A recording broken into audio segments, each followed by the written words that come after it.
Hey, ¿qué onda? Bienvenidos a Ambro Mijo, yo soy Angie López. Venimos a hablar de lo que sí está ocurriendo sin filtro, pero construyendo. Y el día de hoy vamos a hablar de un tema que está sonando mucho en estos días en Jalapa, que es el sector salud. Hoy con nosotros se encuentra Karime Rivera. Ella es médico pasante del servicio social. No voy a decir instituciones, no vamos a quemar gente. No, me funan. Gracias por estar aquí, porque hablar de esto yo sé que incomoda, pero es necesario hacerlo. Como primera dinámica, respóndeme rápido, en una frase, y ahorita lo vamos a ir aterrizando. Claro. El sistema de salud en Jalapa, ¿tú crees que está fallando o es porque está colapsado? Yo creo que el sistema de salud ya está colapsado desde hace bastante tiempo y esto viene de que año con año va fallando cada vez más. Pero creo que actualmente el sistema de salud sí está colapsando completamente. O sea, creo que todo se puede ver a través de la deficiencia que hay en cualquier hospital público al que tú vayas. O sea, yo creo que ya ninguno, antes creo que se podía hacer como una diferencia más notable de... Una selección. Claro, como de que hay este hospital, pues sí, tiene sus cositas, pero no tanto como este otro, ¿no? Sí. Y creo que actualmente ya con la fragmentación que ha habido del sector salud, pues actualmente la incorporación del IMSS Bienestar a sector salud, a Secretaría de Salud, incluso a ISSSTE, pues yo creo que ahí se puede ver la deficiencia que ha habido en todos los aspectos, empezando por lo principal que yo creo que es lo que más falta, que es el recurso humano. O sea, porque pues el desabastecimiento de medicamentos, por ejemplo, creo que es algo que se ha visto siempre, ¿no? Pero puede no haber medicamentos y como que se subsidia un poquito ahí, se va resolviendo, pero lo que nos hace falta, o lo que yo he percibido en el año que me tocó estar en el hospital, porque yo el año pasado estuve haciendo mi internado, entonces estuve completamente inmersa como en el mundo hospitalario, y lo que yo puedo percibir es que nos hace falta mucho recurso humano, o sea, que los hospitales están colapsando porque hay un médico de guardia para 2 servicios del hospital, o porque hay un médico de guardia para atender a 80 pacientes, y que todos pues tienen la necesidad de ser atendidos, pero pues como seres humanos no podemos atender a todos. Sí, claro. Por ejemplo, yo ahorita tuve a un amigo que estuvo hospitalizado. Él ingresó porque se puso amarillo. O sea, tenía dengue, se le complicó, entonces se le volvió como dengue hemorrágico, así entiendo, y de ahí se puso amarillo, ingresó a urgencias y lo tuvieron 2 días sentado en una silla. Sí, claro. Y todavía metálica, ¿no? Y no lo ingresaban a cama porque no había camas. Sí, claro. Entonces, y justo me platicaba que no había médicos. O sea, que para hacerle análisis, o sea, es una cosa bárbara, ¿no? O sea, Claro. tuvo que esperar mucho tiempo, o sea, 2 días sentado porque no le podían hacer todos los análisis, o porque no lo podía ir a valorar un médico. Claro, entonces, y eso imagínate. Yo creo que es precisamente por eso que te comento que es pues la falta de médicos. Yo la verdad no sé mucho de cómo es la administración pública o toda esta parte un poco más política del recurso que se le tiene que dar al sector salud, pero lo que sí te digo es que yo sé que no es que hagan falta médicos, sino hacen falta oportunidades para que los médicos puedan trabajar y recibir un salario digno para toda la labor que hacen, ¿no? O sea, lo que me comentas de tu amigo es algo que pasa en todos los hospitales de México. En el hospital en el que yo estuve haciendo mi internado es un hospital de segundo nivel de aquí de Jalapa. Y sí, o sea, es un hospital chiquito que no tiene tanta capacidad como otros hospitales más grandes, pero aún así nosotros estábamos, en el área de urgencia siempre estábamos llenos, las camillas se llenan de inmediato y se vacía y la ocupa otro paciente y se vacía y la ocupa otro paciente. Y tenemos pacientes en camillas, en silla de ruedas, en sillas, en los pasillos, y pues, o sea, ahora sí que muchas veces los pacientes, los familiares de los pacientes, obviamente se indignan, obviamente exigen la atención hacia sus pacientes, y muchas veces como que eso se canaliza mucho hacia los doctores, como hacia los reclamos siempre van hacia los doctores. Hacia el doctor, claro. Claro, cuando en realidad no es como que pues nosotros como médicos podamos hacer algo más que brindar la atención con lo que hay en el hospital. Sí, ¿no? Y a ver, ¿cómo es un día, para que vayamos entendiendo, cómo es un turno normal para ustedes, esos en los que terminan rebasados? O sea, ¿cuál es la dinámica que atienden, que ocupan? Okay. Yo te puedo hablar en este caso de lo que es un turno como médico interno.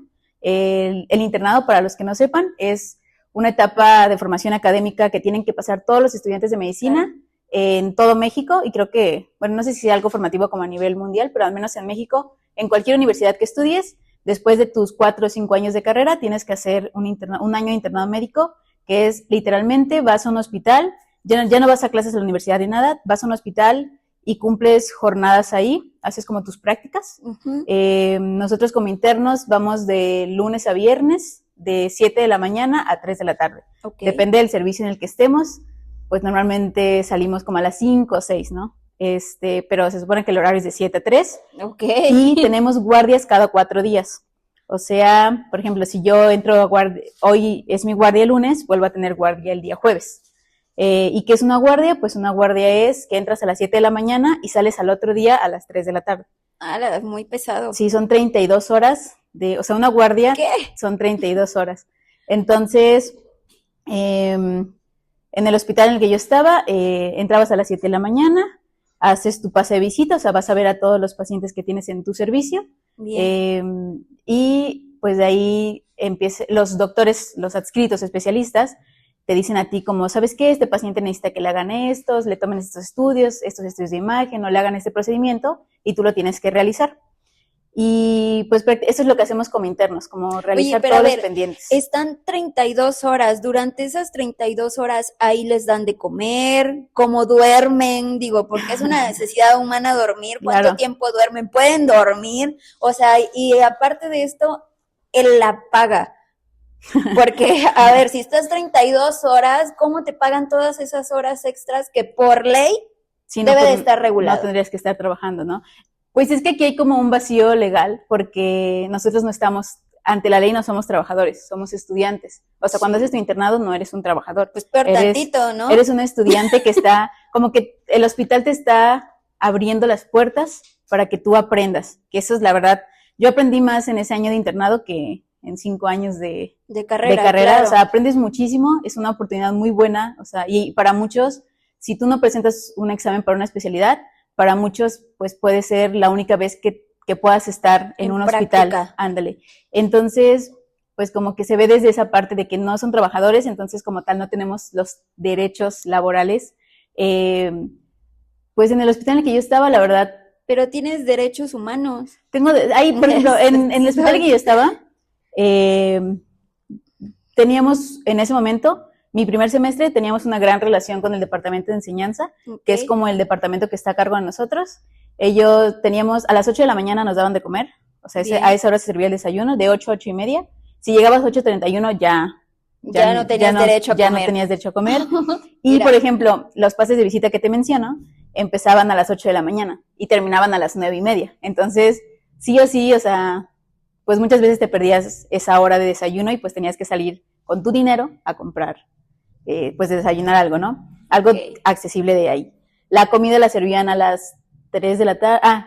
Eso algo también era como algo muy, que nosotros peleábamos mucho en el internado, porque la comida la empezaban a servir a las 2, pero nosotros como internos no teníamos derecho de ir a comer hasta las 3:30. O sea, ya cuando ya no había comida caliente, cuando ya, o sea, como que ya nos daban como las sobras. Lo que iba sobrando, era cuando nosotros teníamos derecho de ir a comer, porque como lo que argumentaban ahí es que los que primero tenían que comer eran los trabajadores de base, ¿no? Los que estaban ahí, pero los que más tiempo pasamos en el hospital, pues somos los internos. Claro. Para dormir teníamos un cuarto que se llama Mi Pera. Ok. Porque nosotros como internos, nuestro nombre es MIP, Médico Interno de Pregrado. Entonces, la Mi Pera es como nuestro espacio. En mi hospital teníamos una mipera que tenía 4 literas y un baño. En todo el primer semestre que yo estuve, yo nunca dormí en mi mipera porque los colchones estaban horribles, o sea, estaban llenos de humedad, unos tenían como, peor que reclusorio, como fluidos ahí extraños. Ay, que, no. nunca, que no queríamos averiguar qué eran, pero tenían ahí unos fluidos y así. El baño siempre, o sea, siempre olía horrible, estaba muy feo ahí, no teníamos lockers, o sea, había lockers, pero todos tenían llave y como que las llaves se las daban a ciertos personajes. Ajá, como que había ciertos internos que ya tenían ahí 6 meses, que eran los que tenían llave, y ya nosotros pues nos teníamos que esperar a que nos heredaran esas llaves. Pero depende del servicio en el que estuvieras, podías dormir. Si estabas en un servicio como tranqui, o sea, que casi no tenías pacientes, a veces sí te podías echar tus 6 horitas de sueño, ¿no? Lo que hacíamos era robarnos colchones de camas que no estaban ocupadas, las metíamos a las oficinitas donde teníamos nuestras computadoras y ahí dormíamos, o sea, apagábamos la luz, atrancábamos la puerta con una silla y ya, te tapabas. Oye, qué difícil. Pero cuéntanos a nosotros, ¿qué es el momento más fuerte que te ha tocado vivir como estando en guardia? Algo que no se te olvide. Pues la verdad, yo solo he estado 1 año y tengo muchas cosas que podría contar, muchas cosas interesantes. Imagínate los doctores que llevan ahí 30, 40 años. Sí.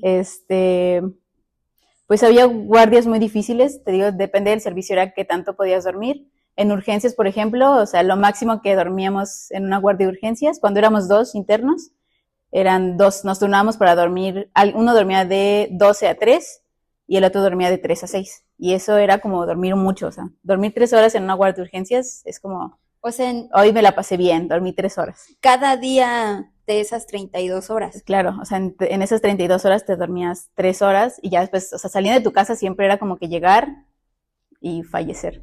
A mí me tocó una guardia, nosotros éramos muy poquitos, para que haya un interno por servicio tendría que haber mínimo 20 internos. Nosotros éramos, me parece que como 15 internos en ese momento, entonces había servicios que quedaban descubiertos. En ese entonces me tocó que éramos poquitos internos, uno de mis compañeros se fue de vacaciones, entonces a mí me tocó cubrir cirugía general, trauma y ortopedia y medicina interna. O sea, me tocó cubrir esos 3 servicios a mí solita. Bien pesado, ¿no? Sí, yo creo que esa fue la peor guardia que tuve, o sea, de verdad, fallecieron varios pacientes. Ay, o sea, no. Como que, o sea, no por mi culpa, yo no los maté, pero... yo no los maté, pausa, yo no los maté. Pero pues, como que sí están bajo tu responsabilidad, ¿no? Entonces claro. Porque hay cierto horario en el que, aunque hay un médico adscrito, aunque hay un médico especialista, pues en realidad el hospital, por quien está cuidado, por decirlo de alguna manera, o sea, quien tiene que estar como al pendiente de todo, pues son los médicos internos. Entonces, oye, ¿y cómo es esta parte de lidiar con la muerte de alguna persona? ¿Qué sientes? ¿Qué pasa? Yo creo que ahí sí hay como un proceso como de nosotros, no sé si es como normalización o de sensibilización, como por parte del médico. Es muy difícil no hacer como un vínculo con tus pacientes, ¿no? Y más como con pacientes que llevan mucho tiempo internados y que tú ves todos los días, que platicas con ellos, pacientitos que a lo mejor que llevan ahí 2 meses y que la única persona que ven eres tú, porque hay muchos casos de muchos pacientes que tienen estancias muy largas en los hospitales y que sus familiares, ya sea que no tienen las posibilidades de ir a cuidarlos o que no tienen la disposición de ir a cuidarlos. O el recurso. Sí, claro. Entonces muchas veces tú eres como el único contacto humano que tienen estos pacientitos. Entonces tú sí creas como un vínculo con ciertos pacientes, pero a la vez también como que tratas de alejarte personalmente mucho de ellos, porque pues con esta parte de la muerte es como, sí sientes feo cuando un paciente fallece, es como un proceso muy feo, como ser el primer contacto que tiene la familia después de que un paciente fallece, que tú veas cuando les dan la noticia, que tengas como todo ese impacto sentimental, es muy fuerte, pero pues lo que yo platico es que, o sea, falleció un paciente, pero yo todavía tengo 10 pendientes que hacer, entonces como que, sí es feo, te tomas como un momento para asimilar, para que pase, pero después sigues con tu día. Con tu ritmo. Claro, entonces como yo le contaba a mi novio que de repente era como falleció un paciente y a los 10 minutos nosotros ya estamos pues haciendo nuestras cosas, ¿no? En otra situación. Claro. Oye, qué difícil. Digo, yo no me imagino, no me ha tocado esa situación y no me imagino cómo debe de ser o el impacto que te debes de llevar al momento y que al mismo tiempo también sepas que no te puedes tomar como el tiempo de Claro. digerirlo porque tienes que estar en 10 ocupaciones más que ya urgen o que te están exigiendo, que es algo que también a mí se me hace como muy injusto, ¿no? Y hablando de injusticias, ¿tú qué piensas que es lo más, o sea, qué parte piensas que es más injusta de que la gente piensa de ustedes? Yo en la pandemia se vio mucho y creo que es algo que siempre ha estado, pero que en pandemia como que se visibilizó muchísimo más, que es cuánta gente cree que en los hospitales matamos gente. O sea, de verdad hay muchas personas y se dijo mucho en pandemia de que Claro. no los lleves al hospital porque en el hospital lo único que van a hacer es matarlos, ¿no? Y había como una creencia de que de verdad era como que el objetivo de los médicos en pandemia era matar a los pacientes. Matar De que gente. sí, no, ahí los matan a propósito y así, ¿no?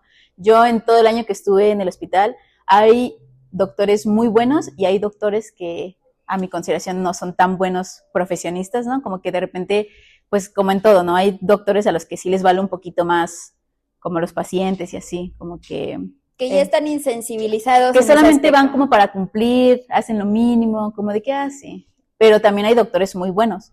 Y Sí. yo nunca, ni a doctores que yo consideré muy buenos, ni a doctores que yo no consideraba tan buenos, jamás vi a alguno que por decisión propia o por no sé, porque ellos quisieran afectaran a un paciente. O sea, Ok, o sea, hay límites. claro, ¿no? Yo nunca vi que algún doctor como a propósito hiciera algo mal con un paciente, ¿no? Obviamente como médicos, como personas que somos, pues nos podemos equivocar y todo esto, ¿no?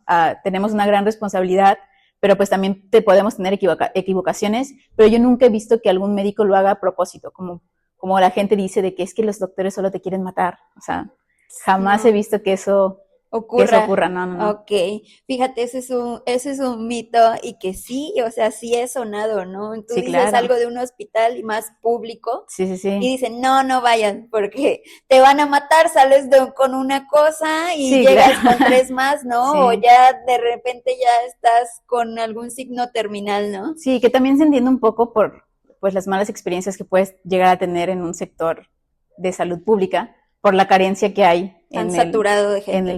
en el sector salud. Ok.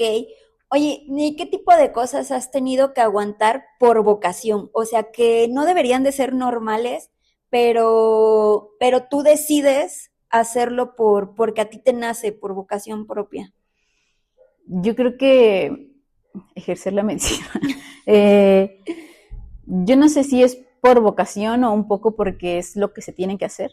Ok. Creo que hay muchas cosas que están muy normalizadas en el sector salud y que pues no deberían de ser normales, ¿no? O sea, Sí, cosas como los turnos de 32 horas. sí. Nosotros al mes, por ejemplo, una vez hicimos una cuenta que al mes trabajábamos 360 horas y nos daban 1,600 pesos de beca. O sea, al Ya, mes ¿qué? como internos nos daban 1,600 pesos. Hicimos una vez O sea, tan poquito de verdad por nosotros ganábamos tanto. 4 pesos a la hora. O sea, nosotros hicimos como nuestras conversiones y dijimos, más o menos al mes trabajamos 360 horas y nos pagan 1,600, entonces estamos ganando 4 pesos por hora. No puede ser.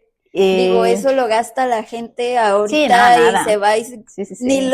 lo de un refresco No, allá, o no te sea, alcanza ni para comprarte un refresco diario. O sea, sí, no, o sea, sí, 1,600 que se supone que tienen que... O sea, ahí en el cheque que nos daban era como apoyo para transporte, apoyo para renta, apoyo para alimentos. 1,600 pesos. ni para el transporte te Sí, alcanza, yo no, creo, o sea, y alimentos ni hablamos, menos, y menos nada. si tienes que comprarlo por un minuto que ya te pasaste, ¿no?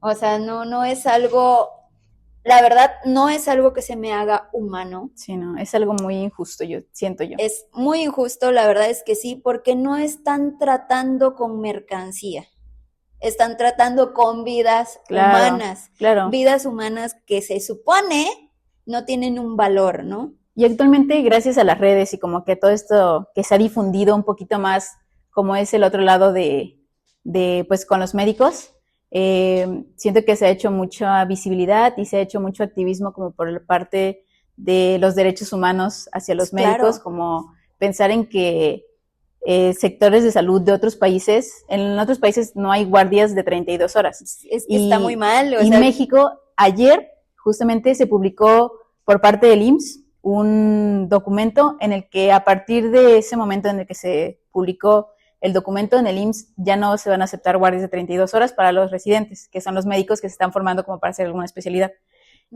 Para ellos ya solamente hay guardias de 24 horas, que creo que es algo pues que no se debería como de aplaudir porque aún así siguen siendo 24 horas. Pero ya no son 32. Que bueno, eso ya es, siento yo que un gran avance para el sector salud. Bueno, para el IMSS, porque solamente son ellos los que lo han adoptado hasta ahorita. Pues sí está difícil la situación. Sí considero que no debería de ser normalizado, justamente porque tratas con adultos mayores, porque tratas con niños, cualquier vida humana, o sea, cualquier tipo de vida humana no debería de resumirse a 4 pesos. Sí. La verdad es que no, y menos por la carga de trabajo que tienes, por el cansancio que tienes encima. Digo, a lo mejor no, en muchas decisiones no lo hacen intencional, es producto de todo el estrés, es producto de la ansiedad, es producto del cansancio, porque no dormir genera muchas cosas, entre esos, pues la ansiedad, ¿no? Y se me hace algo ilógico, se me hace algo que no va acorde, que siendo parte del sector salud, no se cuida la salud. Tú tengas problemas de salud, porque el estar bajo presión y el tener ansiedad ya es un problema de salud. Claro, en las guardias pasas hambre, sueño, frío, o sea, de todo. Y aún así tienes que ir y atender a tus pacientes.